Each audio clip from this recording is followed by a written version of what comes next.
He kōna ipurangi tēnei nā te reo irirangi o Aotearoa.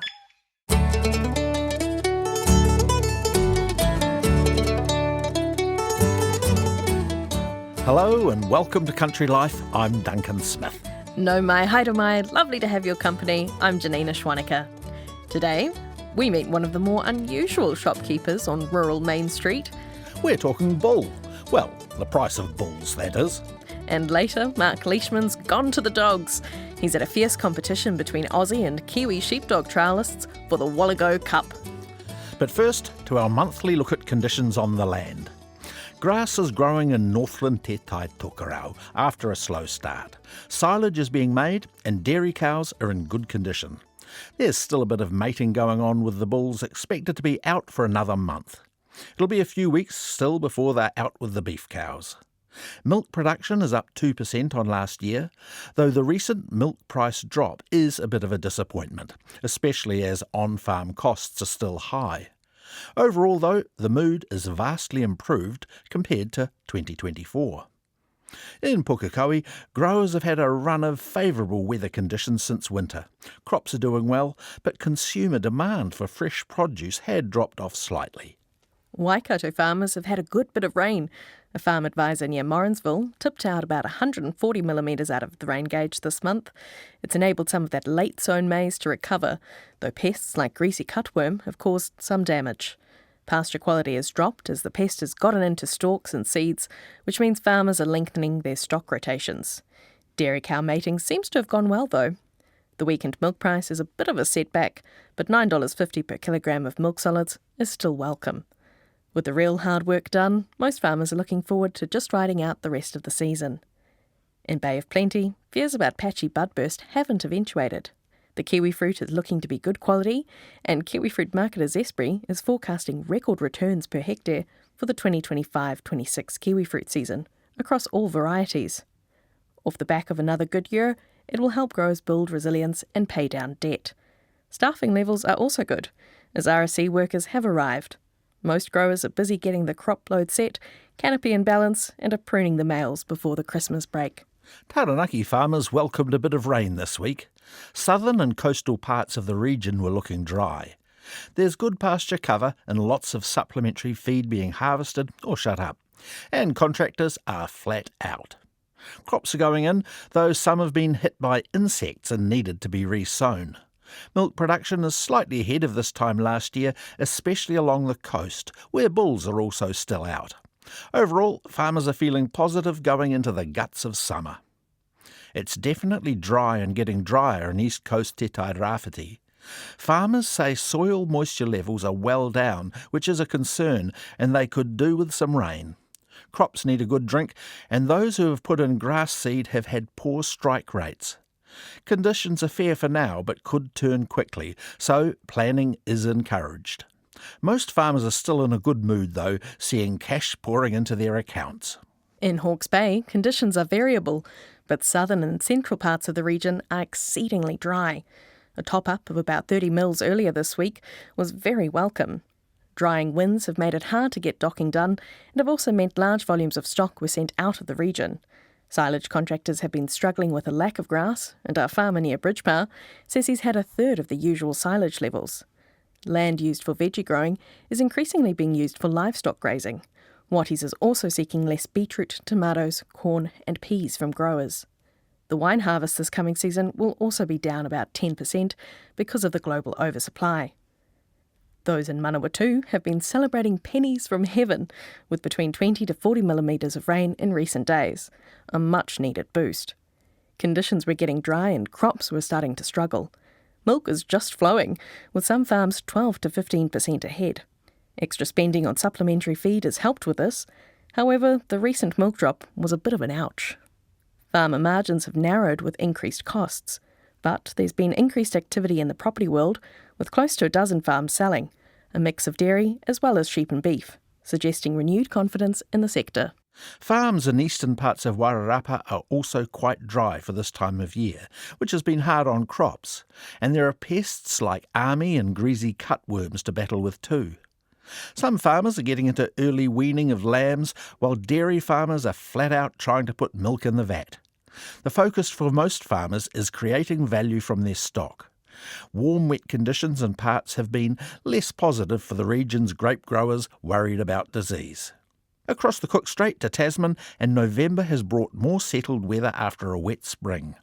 Good regular rain has helped with grass growth, but been less helpful for brassicas and grains, which are a bit behind.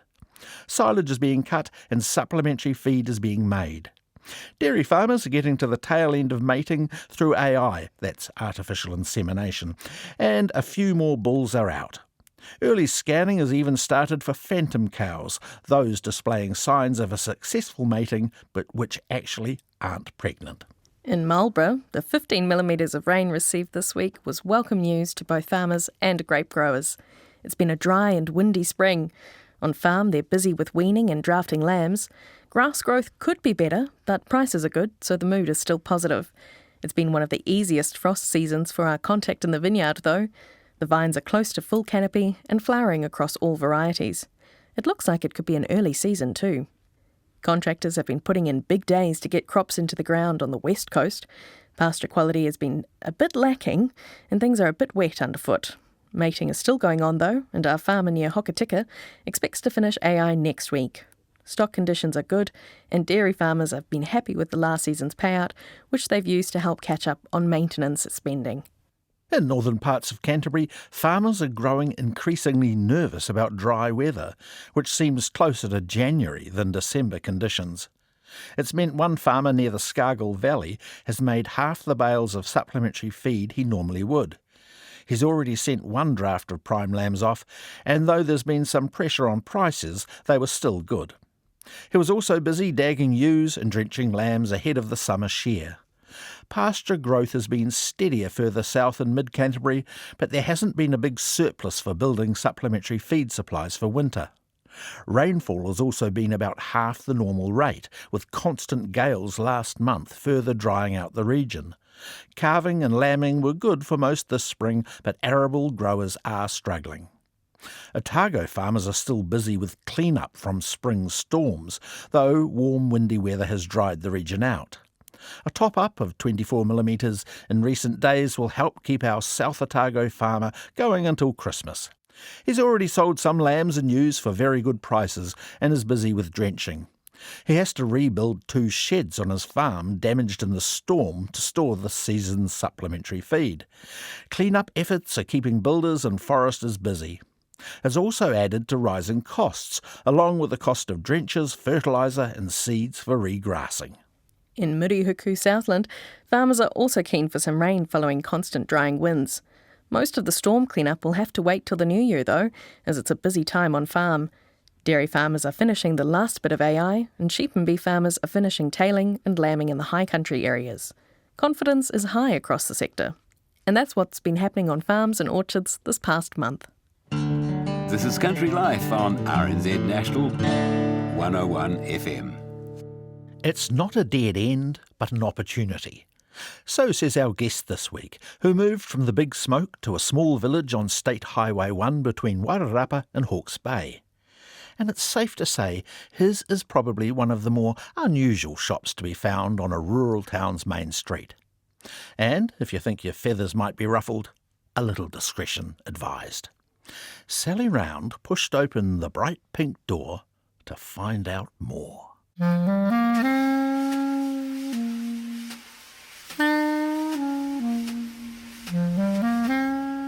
My name's Ian Turner and I run Taboo in Eketahuna. It's an adult shop, one of the more unusually placed adult shops, I suppose, selling everything you need for your sex life. We opened in 2017. So why Eketahuna? Well, I wanted to move out of the big city and start a business on my own, so why not start with something you know? I knew adult stores, I knew the sex toy world, so that's what inspired me to do this. The rent is quite cheap compared to a large city, but a lot of people are prepared to travel to a sex store, so they're not doing it in their back garden or the backyard, so to speak. You know, people who know them aren't going to be passing by, because some people are a bit nervous about being seen entering a sex shop. So how far do people travel to come here? Oh, from Marston, Palmerston North, even Hawke's Bay. Do they stock up? Oh yes, Make it worth the journey. Yeah, there aren't many sex shops around, and the ones that are a little bit old-fashioned and like magazines and DVDs, that sort of thing. Not the sort of thing that would interest women mainly, so they will travel to come to a nice place. But yeah, I think a lot of people are surprised when they come in. They come in a bit nervous, expecting it to be a bit intimidating or seedy, but we're doing our very best not to make it any of those things. Make it as clean and bright and inviting as possible. So you've got a pink door and it's shut and people can't look through. That's the law, I'm afraid. I'd love people to be able to see in, but obviously children could see through a glass door, so we're not allowed to have that. Ekatahuna's not a very big town, so what was it like when you first came here? What was the reaction? People were a bit surprised once they found out it was fine and it wasn't going to interfere, and it puts Ekatuna on the map as well. Does it? Yes. People who live here, they all tell their friends, oh, I live in the town with the sex shop, and even if they don't come in. I think they like it being notorious. So you've put the town even more on the map. Was it on the map before? I'm not sure. Everyone's heard of Ekatahuna. For positive reasons? Or? It's a bit like Timbuktu. Yes, possibly. But hopefully there's a good reason to visit now. So how's business? It's ticking over nicely. We're online as well. Obviously not everyone can come to Ekatahuna, but yeah, we're online so we can hit the whole country.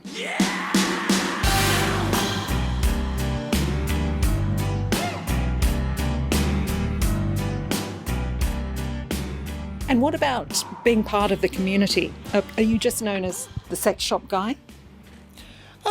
Hopefully some people know my name. But yeah, I think everyone in the community is known for what they do, really. The guy who cuts the grass or the guy who runs Foursquare, you know. That's what happens in small communities, isn't it? Do you think you might be one of the most remote sex shops in New Zealand? Oh, well, I would say so, yeah. I can't see where else you'd set up and be more remote. Maybe Chatham Island or something like that. There are ones in places like Invercargill, but even though that seems like a long way away, it's quite a big community compared to a tiny place like Ekatahuna. Have you got regular customers? Oh, yeah. About half our customers we recognise when they come in, yeah. Most people come in just like it's a normal shop and they just need provisions or whatever. But, yeah, there are some people who think it's frowned upon, but they still want to come in and buy stuff. But, you know... So you haven't had any backlash? No, not at all. It all depends how you run a place like this. A bit of discretion and a bit of understanding, and then it's absolutely fine.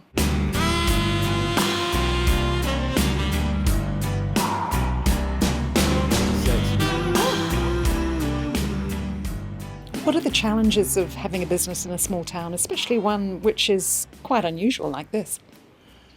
I wouldn't say there are any particular challenges being in a small town. You can always get parking. No one's trying to rip you off here. They're more surprised that you want to be here. It gives you the opportunity of finding a unit at a sensible price. So there is opportunity in these small places? Oh yeah, you've just got to work hard and be savvy about it.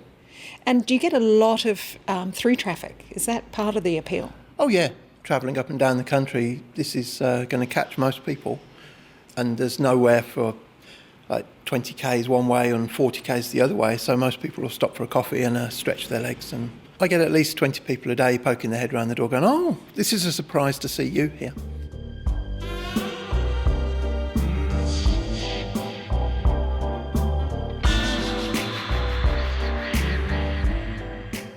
The cost of living crisis and people watching their pennies. Has this affected your business at all? I think it's affected every business. We've noticed a slight dip, but at the end of the day, if you're selling alcohol or sex toys or cigarettes and people want them, they're going to buy them. Maybe it's not such a luxury. It's a necessity for some people. Do you find yourself a little bit of a counsellor too at times? I can be, yes. Like someone might start telling you about their wife that passed away, and it's like, well, I'm very sympathetic. I'll be an ear if you want to talk to me about that. People are becoming more open.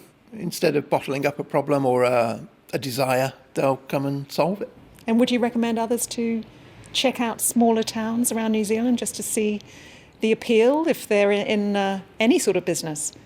Oh, absolutely. If you're in business and you want to diversify, then yes, a small town isn't a dead end necessarily. It can give you an option to grow.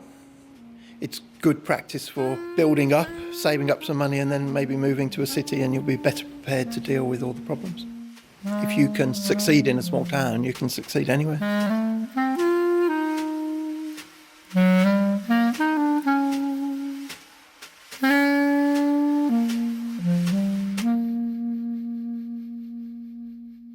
Ian Turner of Tabu on Ekatahuna's Main Street. Moving right along, although on a somewhat similar theme, I suppose. How much do you think a top bull goes for, Duncan?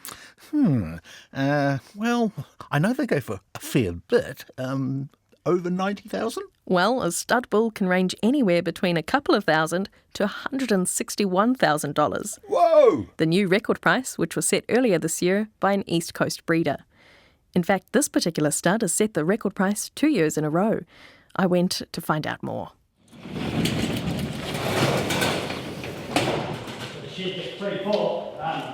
How many people were at last year's sale? 300. 300?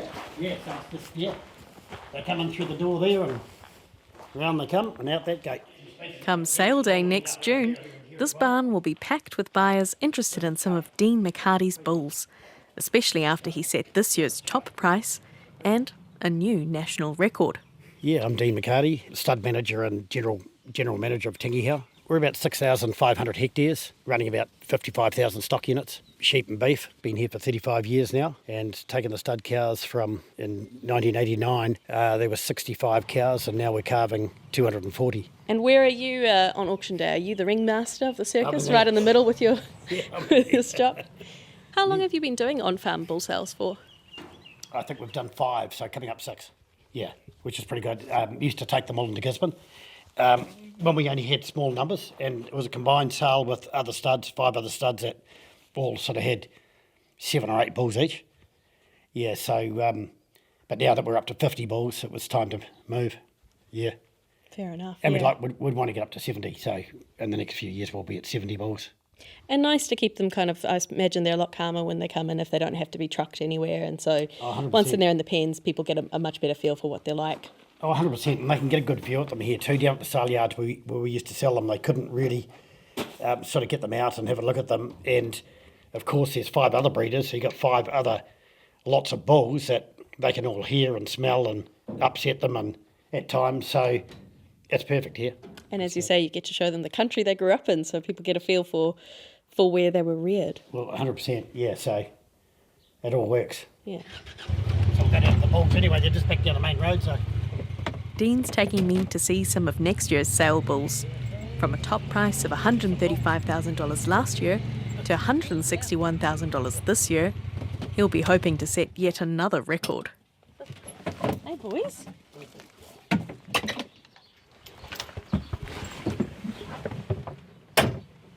And we're standing here in one of the paddocks with, as you say, some of your yearling bulls that'll be for sale next year. Yes, that's it, yeah.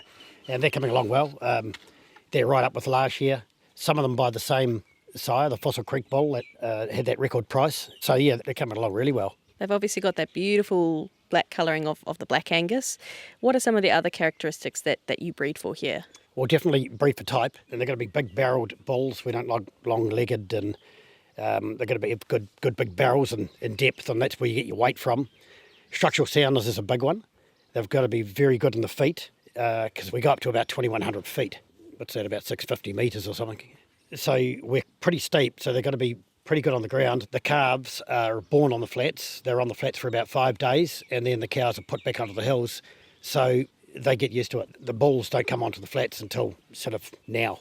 We're getting a lot of interest now from stud breeders, and we're not going to extremes, not trying to breed to extremes and EBVs, just middle of the road. Yeah, with genomics these days, you can chase one trait. I've always steered off that, because if you do chase one trait, you can drop a lot of others. So yeah, just a good functional cattle. I think people are coming to sort of, the soundness, structural soundness, the depth that we've been breeding for, type, the nature, nice and quiet. I think it all helps, and very good meat value. So I think that's all helping. Yeah, so I think it's other stud breeders and commercial buyers are seeing some good on them, that they can introduce into their herds. What did this year's top bull go for? This one's top one went for 161,000. And it ended up going off down to Wairarapa, is that right? To a stud there? It did, yes. It went to Oregon. Keith Higgins, very good stud. Yeah, it'll do some real good for him. He's got a very good cow herd, and he's the same type of bull as his cows, so I mean he's going to introduce a lot of good for him too. As you mentioned, you've been doing this for about 35 years here on the station. Breeding takes such a long time to kind of get to the stage. How many years do you think you've been breeding towards these kind of, as you say, just general all-rounders? Probably about 30 of them. It's a slow process, like you say. It's things like, getting the back lines right. And so if you go into your cow herd and they've got high tails or whatever, you can't cull a lot. So it might take 4 or 5 years just to get rid of that. And then you'll go and there's too much white. So now you've got good back lines, you go into the white and say, well, I'll get rid of that. That could be 4 or 5 years. And then you're always concerned about the feet and the type. So that's always going to come along. So it takes a long time to sort of get pretty much up to what you want.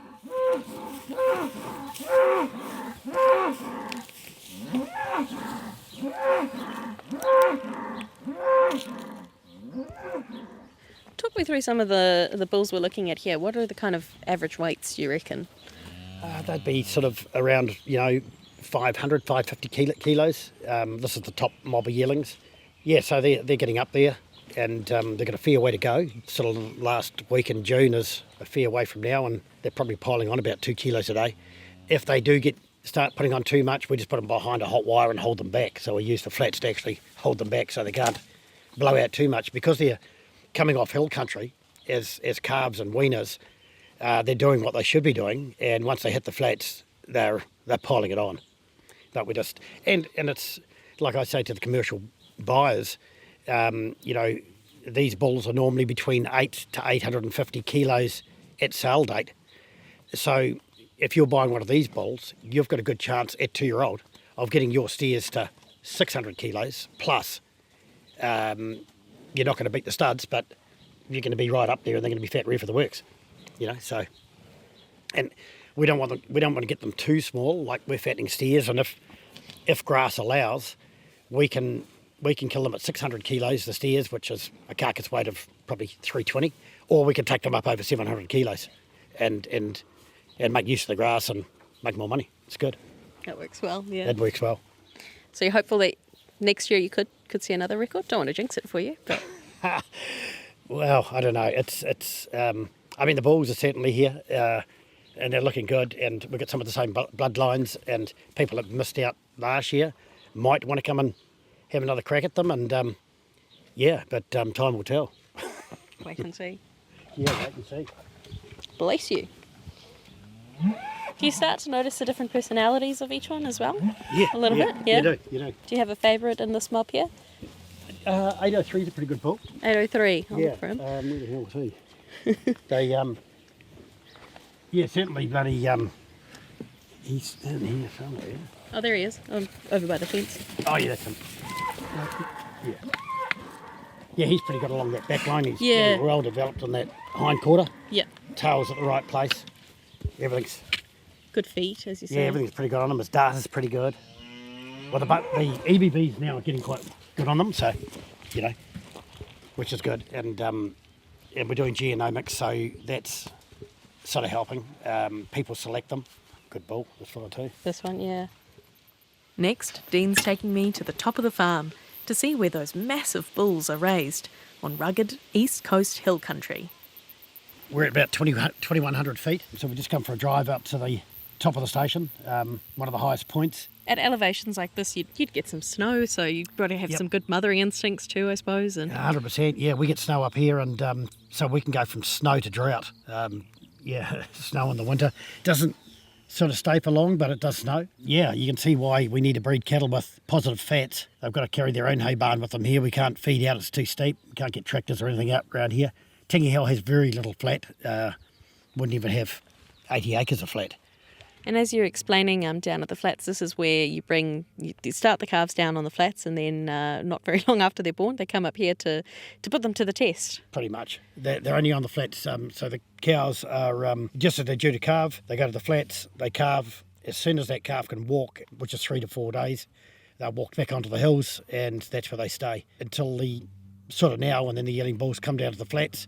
If they start getting too heavy, we just put them behind a hot wire and just hold them back. The bulls that we breed, we're breeding for Tangihau as well. So if they're suited here, they're going to be pretty much suited for anybody in New Zealand. We need them so that they can get around these hills, do what they're supposed to do. After they've been out with the cows, they've got to be able to put their weight back on. More recently, Dean's also introduced a bit of new kit to help with calving. Some wearable cow collars from Halter, which create virtual fences that break up the paddocks. Yeah, all the stud cows now and yearling heifers have got Halter collars. They've been on since May. We've found it fantastic. It's I was going to start subdividing some of these steep paddocks, but on steep country, as soon as you put a new fence in, you start maintaining it the winter after, because it drains a lot of country and the floodgates go, and Halter's just perfect for it. And the cows have really responded to it well. We're getting a lot better pasture quality. We've been able to push them into areas where they wouldn't, you sort of really had to really push them to work them to get up there and clean it up, but now it's easy, and as long as you've got water, yeah, they'll find it really, it's fantastic. We're only sort of using it for virtual fencing, but I think it's $8 a month to pay for the collars, and the calves, because they haven't got collars on, sneak right ahead of the cows, and I think this weaning they're going to be a lot heavier than they have been normally. So I think it's going to be a win-win. Also with the stud size out at the moment, and we've got very big paddocks, it's a lot better because we can confine the cows and just move them every 4 or 5 days or less, depending on how big a break you want to put on them. So I think it's going to be pretty good. I'm also thinking with the Cyclone Gabriel, and if there's another event, which there will be, it's brilliant if you sort of got too many fences down and can't sort of get, or haven't got the money, or you haven't got the fencing, or can't get out there to do the fences. It's brilliant to control the cattle, or if you needed to lease, put cattle out to a lease block and their fences weren't that good as well, you could use it there. Quite new to see it being used on a beef side of things. Generally we see it in dairy farms, I suppose. Yeah, well, yeah, that's right. It was actually my son that sort of told me, you should look at it. And I thought, oh no, but then when I looked at the fence lines we were going to put in, and thought, well, why not give it a go? And it's been brilliant. And I think we'll probably use the technology and do some commercial cows, might do 300 or 400 commercial cows, and use them for cleaning up some of the steeper country, and probably might even do some steers over the fattening block. $8 a month with a $9 schedule, it's paid for pretty quickly.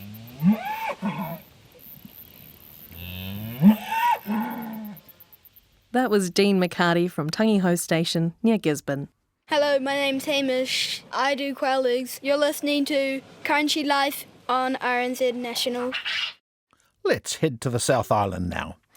In October, producer Mark Leishman met some very special dogs, which encapsulate that notorious Aussie-Kiwi rivalry.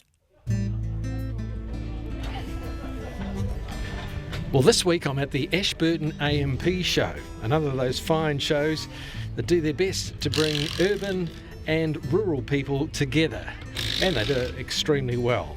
But I'm not here to look at the show itself. I'm here because there's a test happening, and it's an important one. It's the test between New Zealand and Australia in sheepdog trialling. Want to go, guide? Want to go, guide? Want to go, guide? Come on. Just put these away out of the road so they don't get into trouble. Come on, guide. Stay there. The Wayleggo Cup is the dog trialling equivalent of the Bledisloe in rugby. It's been competed for since 1985.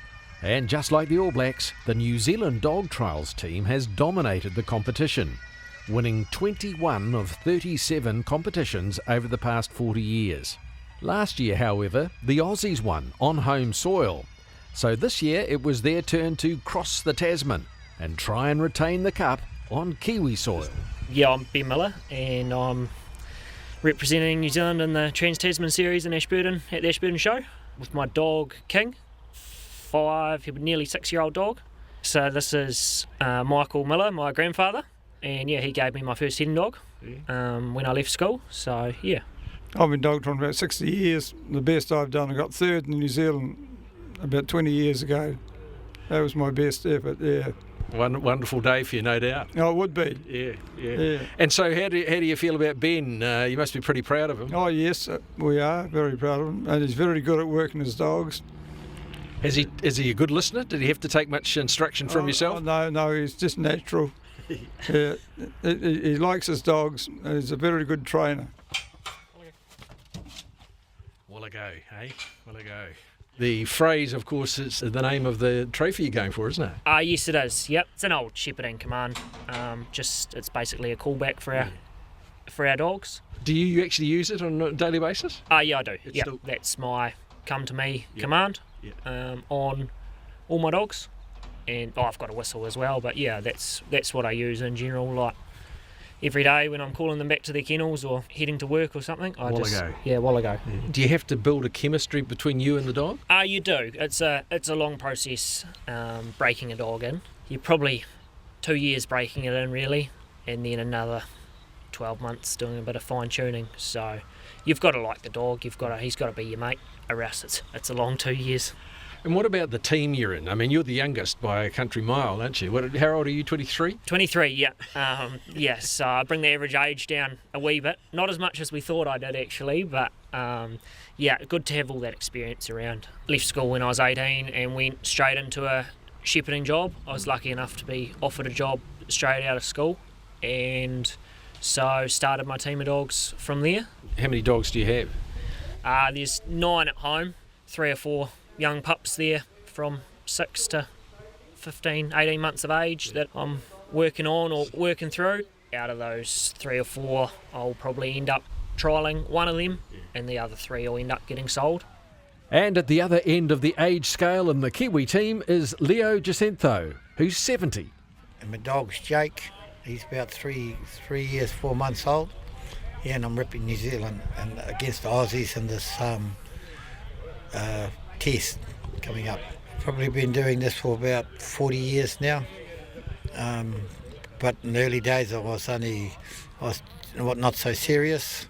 I was involved in football and pig hunting and that, so that all come first, and the dog trialling was afterwards. And then as I got older it got more serious. Were you farming or were you Yes, I was farming shepherding? up in the far north. All right. Yeah. So actually I was pretty close to the Aussies. I was in the last farm in the far north up at the lighthouse in the far north. Closest to me was the Aussies. So these dogs don't bark, they're hitting dogs, they're eye dogs. They use the power of their steer and their body movements to move the sheep in whatever direction required. Each team has 4 competitors, and the Aussie 4 includes a father and son pair, Barry Knight and his son Bailey. Yeah, this is the first time for the Australian team that there's been a father-son in the same team, so we've created some history. Yeah, fantastic. And you've got a farm, you work the dogs every day? Yeah, got a small place at Toowoomba, 2 hours west of Brisbane, and in Queensland, yeah, run cattle there and a few sheep. And work the dogs each day on those? Yeah, all the dogs work cattle at home and work sheep, and so yeah, they regularly get the farm work. What's the competition been like so far for you, and how do you like going up against the Kiwis? Yeah, well, it's always good, the old rivalry, Australia-New Zealand, but no, the competition was great yesterday. You know, the New Zealand team had a strong team, and I guess we've got a young team to an extent, and yeah, all 8 dogs performed very well. Bailey Knight is 26 and, like many Australian dog trialling competitors, is not a farmer. You actually don't farm, you're a plumber? Yeah, plumber by trade. I have my own little farm out at Dalby and I run a few sheep on it, but I'm plumbing by day and just do a bit of sheepdog training in the afternoons. The Knight family has chosen some classic names for their dogs. Bailey named his after an old slim dusty country song, I'd Love to Have a Beer with Duncan. Tell us about Duncan. Yeah, he's 8 years old. He's one of my first pups that I ever got. Yeah, he's been pretty good. I think I won my first Open with him. I represented Queensland for the first time with him and now represent Australia for the first time with him. So he's been pretty good for me, yeah. And what are the differences you've noticed so far? I mean, let's start with the sheep. The sheep over here, yeah, they are different to our sheep. They look at your dogs a lot more and a lot more weight on your dogs, whereas our sheep are probably because they're not getting worked as much and they're left in bigger paddocks, they're a bit lighter and runnier when they see people and dogs. They're not handled as much. Yes. So they're a bit more flighty, yeah. Great days dog trialling here at Ashburton. Thank you very much for the Ashburton Show Society and the New Zealand Working Sheepdog Association for putting on the Wayleggo Cup here today. I'll go back to you, Barry. What's your dog's name again? Mavis. They got great names. Is there something about the names that mean something? Not really. We just try to name them, give them a name that nobody else has got. So Mavis, she's a delight. Hello, Mavis. She's even looking up at me, so very alert. Tell us about her. Mavis is a 6-year-old bitch. She's won 7 or 8 trials and, first time representing Australia. So, she's a handy little dog. And Mavis is not a big dog, is she? No, Mavis is a very small dog. She's only 15.5 kilos. But, she's got a lot of heart. She tries. Got them nicely, Barry. He's tucked them in the pen.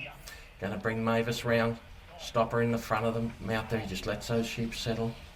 Steps out of the ring, Barry Knight for Australia as he picks up the gate, brings it round with Mavis on his right-hand hip as he comes around and shuts the gate. Puts a score on the board for Australia. Tell us about the actual dog trialling in Australia. How strong is it and how big is it? Is it nationwide? Every state has dog trialling except for the Northern Territory. And there's the national trials and Australian Championship trials. In Queensland, we have about 20-odd trials a year. And then some of us choose to travel interstate. We travelled to Western Australia, which a round trip was about 10,000 Ks. Driving all the way? Driving all the way. Oh, that was the 10,000 K? Yeah, that was the 10,000 K round trip, yep. Wow, how long did that take? 5 days each way. Wow. Yeah, yep. So big days. What about the commands? What are your commands? My commands, I've got a back, here, stop, a keep away, get in. And that's pretty well the commands, Yeah. So you don't use the Wayleggo?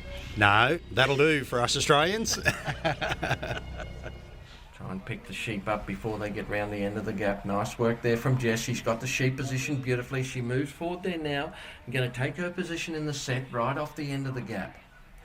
Just wants to roll those sheep round there now and give them a look at the gap. Dog trialling is proving to be a popular sport for women on both sides of the Tasman. And as if to prove that point, Jess Kimpton travelled 3,900 kilometres from Sydney to Perth just to compete and win a spot in the test team. Another first for this Australian team.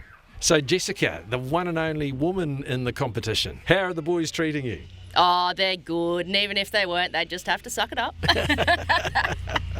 So tell us, what do you do? What's your job? Are you in farming? No, so I'm not actually in farming, but I am in animal training.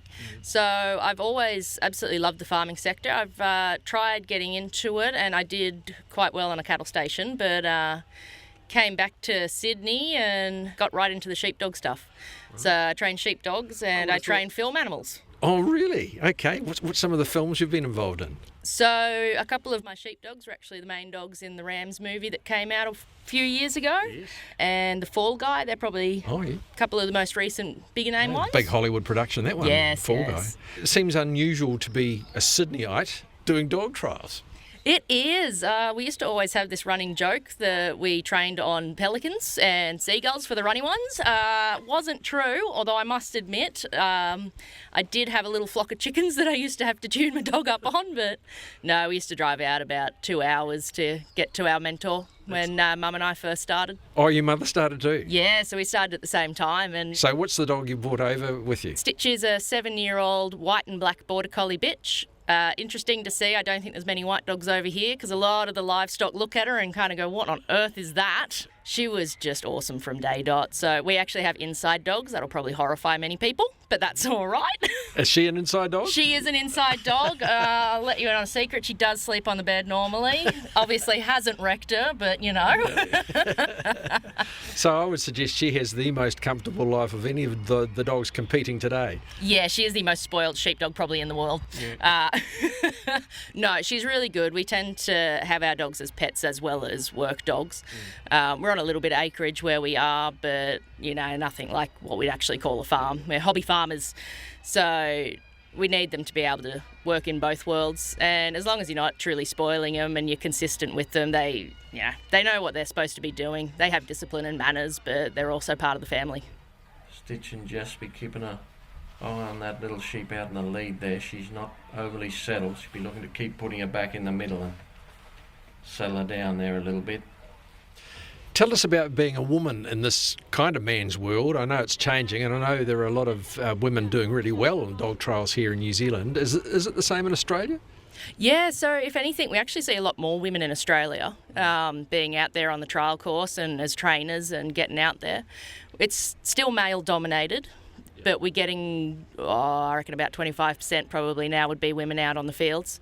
So it used to be that you'd go out there and you'd be maybe a handful of us if you're lucky, but now no, you'll always see a woman at the trials over there, and we're getting up on those podiums, getting selected to rep Australia. It's a bit of a obvious observation there. and are the old boys, are they welcoming?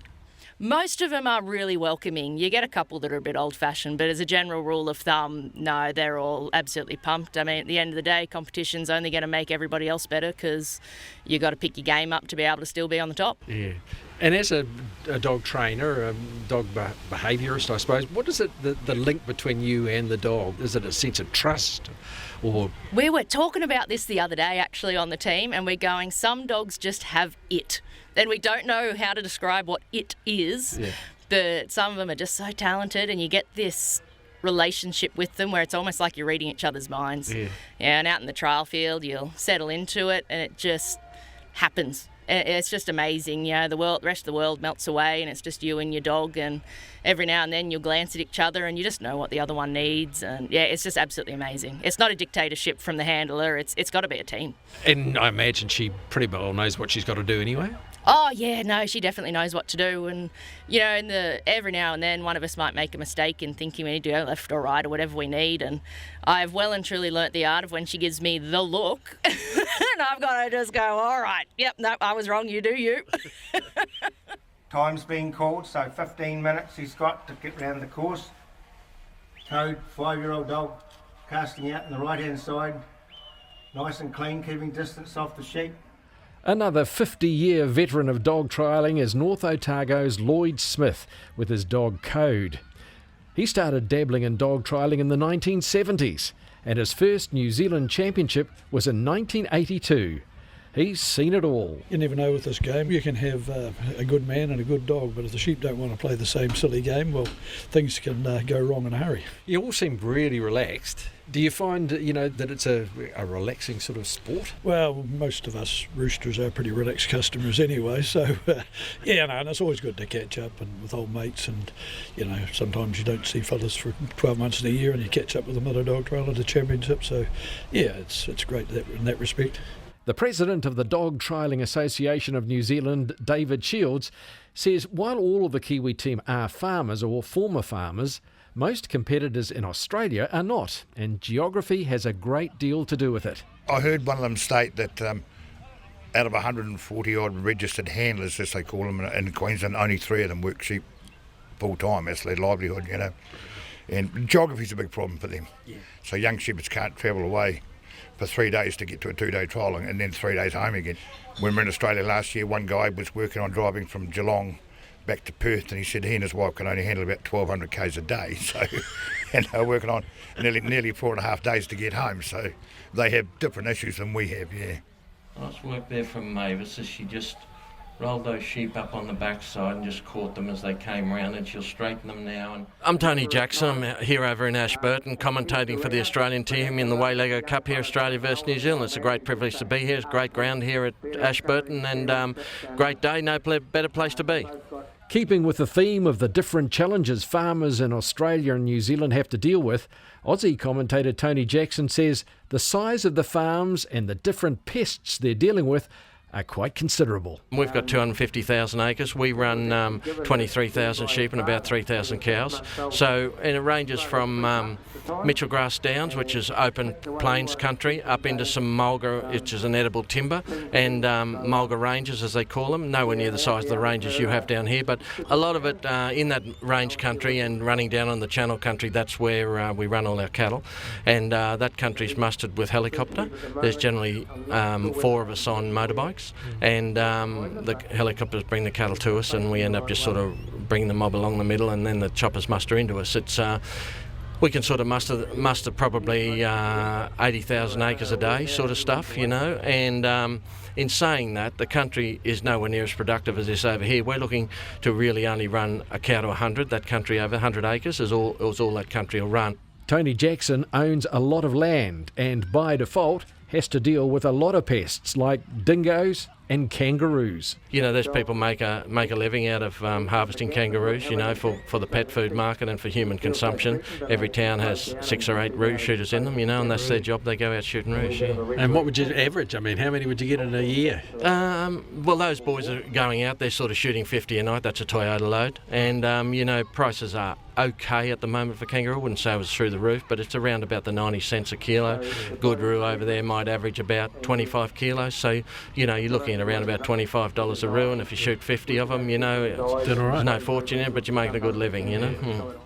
I'm Mark Copeland, captain of the New Zealand Dog Trial Test Team, working with my dog Guy.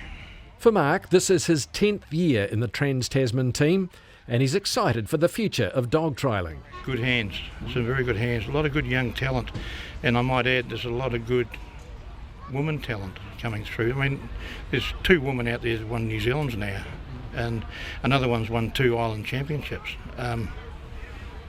They're putting the men to the sword, as it were, and they're accomplished competitors in their own right, running very, very good dogs. They're well trained and they know how to train a dog. And they're the future? They are, with young men as well, and there's a lot of them out there. It is a strong sport. Yeah, I've got to say it's a strong sport. Well, long may that continue, eh? It's gone long enough now. You've been trialling since, what, 1860 or something? Or? Something like that. You're trying to get better. You're trying to breed and develop a better dog, and it doesn't always happen. And so you go again and you go again and again. It's a sport, and there's no other sport that I can think of that involves 3 mammals, does it? Some you can teach, others you can't. Mark Copeland, captain of the New Zealand Dog Trialling Test Team. And as to the result of the tests, well, after leading the first day, the Australians made no match of it, retaining the Wayleggo Cup and taking it back with them to Australia. So next year will be a big one for the Kiwi Test Team, trying to win back that cup, but having to do so on Australian soil. Mark Leishman at the Wayleggo Cup, a Trans-Tasman competition for sheepdog trialists.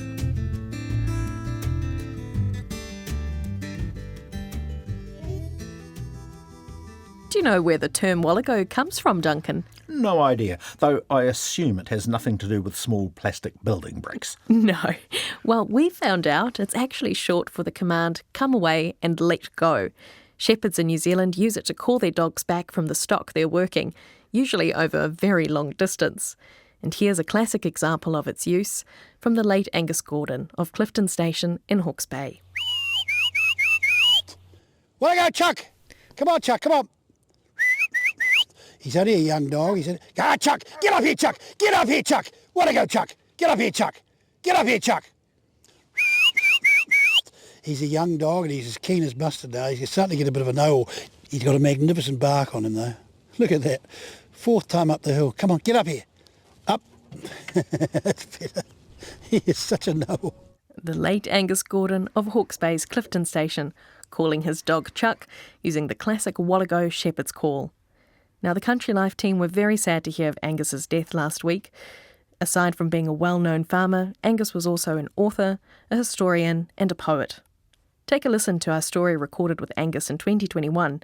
You'll find it by typing Clifton Station 21st Century into the search function on the RNZ website.